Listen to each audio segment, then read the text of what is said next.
আসসালামু আলাইকুম ভিউয়ার্স। তো এই মুহূর্তে পেয়ারা মাখা খাইলাম, খুব ভালো লাগলো, বেশ ভালো লাগলো। তো যিনি পেয়ারাটা মাখাইছেন তার একটা ইন্টারভিউ নিতে যাচ্ছি। ভাই, তোমার নাম কি?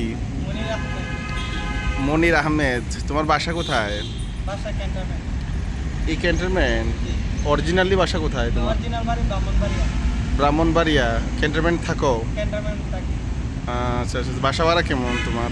বাসা ভাড়া 1800 টাকা। থাকা আসো। তো এই কি একসাথে মানে রুমে আরও অন্যরা থাকে?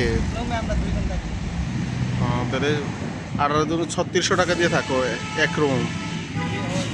তুমি খাবার খাও কোথায়? খাবার নিজেরা পাক করে খাই। নিজেরাই পাকে খাও? রান্না করতে জানো? পারি।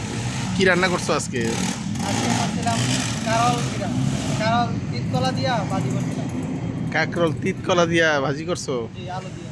আলু দিয়া। আচ্ছা আচ্ছা, যাক যাক, ভালো। তো এই তোর নামটা ভুলে গেলাম এরই মধ্যে, কি জানি বলছিলা?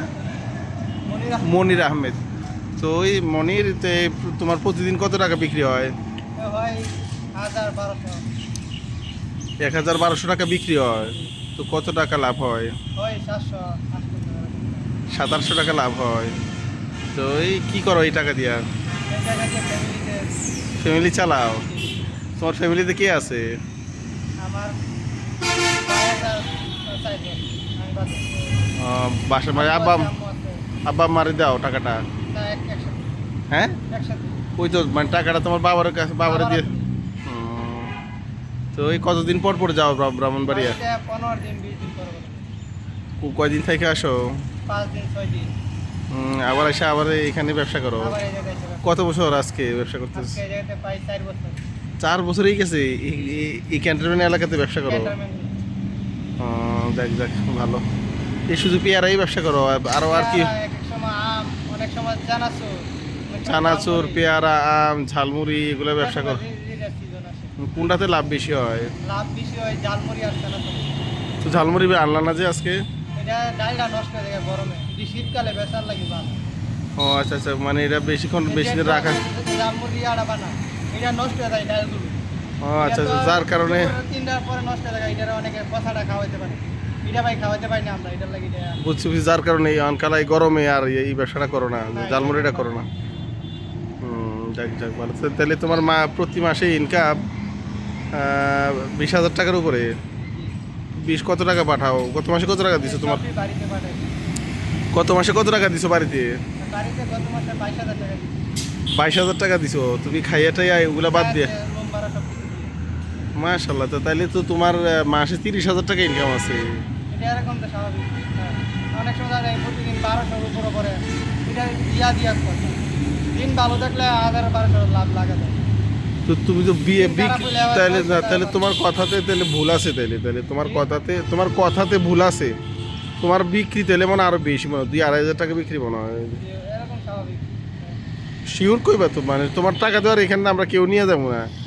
বুঝছো কি কইছি? তোমার টাকার তুমি নিয়ে যাবে, তোমার থেকে অনেকে শিখতে পারবো একটা জিনিস, বুঝছো কি কইছি? এমনই অনেক টাকা খরচ করে, 5-6 লাখ টাকা খরচ করে প্রবাসে প্রবাস জীবনেতে আমি যেটা প্রবাসে যায়। ব্যবসা করাটা ভালো। প্রবাস থেকে ব্যবসা করা ভালো। প্রবাসে 5 লাখ 6 লাখ টাকা ইয়া করে এটা ঋণ মাথায় রাইখা, তাই 1 লাখ টাকা একজনের ঋণ আনলে এটা 40,000-50,000 বছর শেষে লাভটা দিতে হয়। লাভ দিত, একটা প্যারেশানি আছে। তারপরে টাকা না দিতে পারলে অনেক ঝামেলা, এগুলা অনেক ঝামেলা হয়, মারামারি হয়, অনেক কিছু বন্ধক দিয়া তারপরে কি জানি কয় এই টাকা নিতে হয়, টাকা নিতে হয়। আবার জায়গা টাকা আবার সুদের উপরে নিলে তো সারছে। এটা তার থেকে আমি মাস শেষে এতে আমার এটা 25,000 টাকা লাগে, তবু এটা ভালো আমার। এইটার থেকে প্রবাস থেকে এটা ভালো। প্রবাসে তো তুমি খাইয়াটাই 25,000 টাকা পাঠাইতেও কষ্ট হইব তোমার। তারপরে বর্তমানে প্রবাসেও অনেক জায়গায় কাজ নাই, তারপরে 6 মাস 7 মাস পুরা লইছো অবৈধ অবৈধ থাকতো, আকামা থাকে না, তারপরে নিকটস্থ লোক না থাকলে কাজের একটা সেট আপ করা অনেক কষ্ট, বুঝছো কি কইছি একবারে? পরিচিত লোক ছাড়া। তোমার মাখাটা অনেক মজ হইছে, অনেক মজ হইছে, আমি দেখলাম, খাইলাম, খুবই ভালো লাগছে। তো মনির, তো এই বিয়ে শাদী করছো? না, বিয়ে শাদী করবা না? এখন না, আর পরে বাইরে হয়েছে। তোমার কি বড় ভাই আছে? বড় আছে দুইজন, একজন বিয়া হইছে আর একজন বিয়া হয়নি। ও, এর পরে তোমার সিরিয়াল। তুই প্রেম টেম করনি? না, হ্যাঁ, এগুলো করি না। কার সাথে কথা টথা কও না?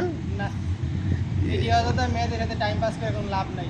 আগে টাকা কামাতে পারলে মেয়ে অটোমেটিক আসবে। মেয়েরা অটোমেটিক সত্য কথা আগে একবারে নিজের টাকা, তারপরে মেয়ে। একটা সুন্দর কথা বলছো। টাকা হইলে তুমি তখন কালা তোমার কাছে মেয়ে এমনিতে আসবো। ঠিক আছে মনির, তুমি ভালো থাকো। তুমি আয়সা খাওয়াই দিও, তোমার ভর্তাটা ভালো হয়েছে এদিক দিয়ে যাইলে তুমি এই আম মাখাটা খাওয়াই দিয়ে যেও। আর যারা এই এলাকার ক্যান্টনমেন্ট এলাকার পরিচিত, তোমার এই ভর্তা পেয়ারা মাখাটা খাওয়ার জন্য আমি রিকমেন্ড করব। তো তুমি ভালো থাকো, তোমার জন্য শুভকামনা রইল।